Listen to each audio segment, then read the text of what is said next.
क्या कारण है कि आप लोग अनशन में बैठे हैं और क्या आपकी मांगें पूरी नहीं हो रही? कारण ये है कि तहसीलदार द्वारा बिना सुने, बिना साख लिए, बिना कुछ किए इन्होंने 19 तारीख को 247 केस निरस्त किए। दिनांक 20/12 को इन्होंने 750 केस निरस्त किए और इसके संबंध में हम लोगों ने माननीय कमिश्नर महोदय को, कलेक्टर महोदय को, माननीय मुख्यमंत्री को और समान प्रशासन विभाग सचिव महोदय को भी शिकायत भेजी थी। कमिश्नर महोदय ने जांच टीम भेजी गई थी यहाँ और यहाँ से करीब 60 केस जब्त करके ले गए थे, जिसमें कमियां पाई गई थीं। उस कमियों के परिप्रेक्ष्य में और उन्होंने प्रवाचक के विरुद्ध तो कार्रवाई प्रस्तावित की है और लेकिन जिसने किया है उसको बचाया जा रहा है, अधिकारी को। और हम लोगों की मांग यही है कि जब तक अधिकारी के खिलाफ कार्रवाई नहीं हुई तब तक हम लोग सब लोग बैठे रहेंगे। प्रवाचक के खिलाफ में अभी क्या कार्रवाई उन्होंने? प्रवाचक के खिलाफ ये कार्रवाई हुई है कि उन लोगों को कमिश्नर ने आदेश दिया है इन लोगों के खिलाफ जांच की जाए, तो कलेक्टर महोदय ने उन लोगों को ट्रांसफ़र कर दिया है। एक जन का गौहार किया है, संतोष वर्मा का, और प्रतीक निरंजन का इन्होंने नौगांव ट्रांसफ़र किया है, परंतु अभी तक इन लोगों को रिलीव नहीं किया गया है और ये कार्रवाई कर रहे हैं। तहसीलदार महोदय के लिए कोई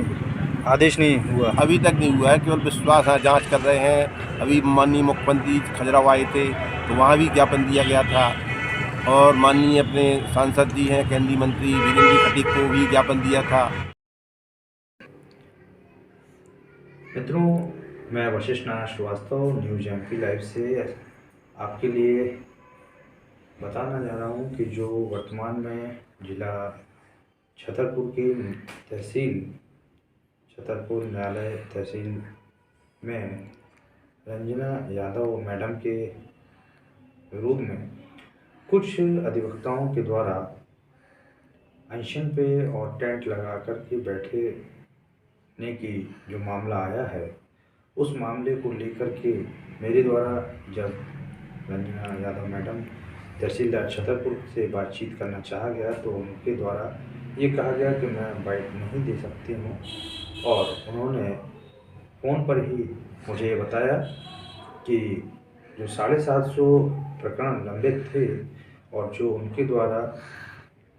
नहीं बल्कि वरिष्ठ अधिकारियों के द्वारा उनके आदेश पे और शासन की नीतियों के अनुसार तत्कालीन समय में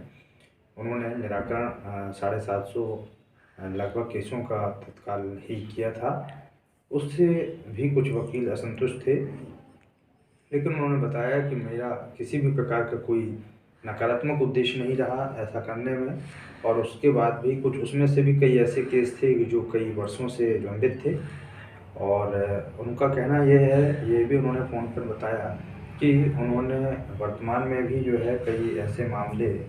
निपटाए हैं और वकीलों की समस्याओं का निराकरण वो लगातार कर रही हैं। और वकीलों की समस्या नहीं बल्कि कहेंगे, उनका कहना ये भी था कि जो हमारे जनमानस के द्वारा जो भी बंटवारे नामांतरण प्रकरण जो तहसील में लगाए जाते हैं, उन अधिवक्ताओं के माध्यम से उनके प्रकरण जल्द से जल्द निश्चित हों, जल्द से जल्द निराकृत हों, ये उनकी भावना रहती है।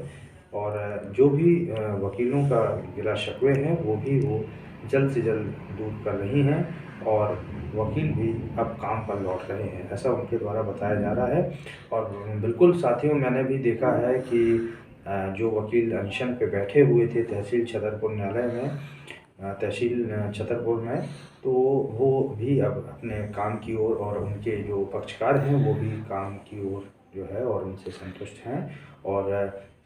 अगर ये कहा जाए कि ये मामला कोई पहला मामला है तो ऐसा नहीं है। थोड़ा बहुत कहीं ना कहीं वकील और न्यायालयों के बीच में थोड़ा बहुत कभी कभार हो जाती है, लेकिन उसका मतलब ये नहीं है कि उनसे कोई द्वेष भावना है किसी की या कोई उनसे शत्रुता है, बल्कि जैसे कि ये परिवार की तरह, जैसा कि हम देखते हैं कि परिवार में हम भाई बहन या माता पिता से भी कभी किसी विषय पे तर्क कर लेते हैं, तो ये उसी तरह का मामला है।